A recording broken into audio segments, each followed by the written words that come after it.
İsmailli rayonundaki Kalinin adına kolxoz, Respublikamızın en qabaqcıl təsərrüfatlarından biridir.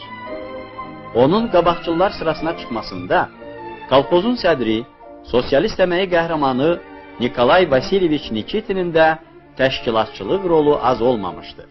Onun sədr olduğu müddətdə kolxozun ümumi gəliri 100 mindən 4 milyon 400 min manata, taxıl istehsalı isə 1800 tondan 12500 tona çatdırılmışdır. Bugün qədri bilən kolxozçular öz işgüzar sədrlərinin anadan olmasının 50 illiyini qeyd edirlər.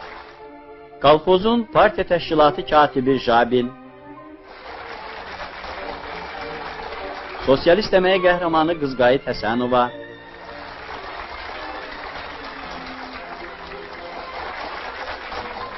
İsmailli rayon partiya komitəsinin birinci katibi Qaşam Aslanov və başqaları yubilyarı təbrik etdilər.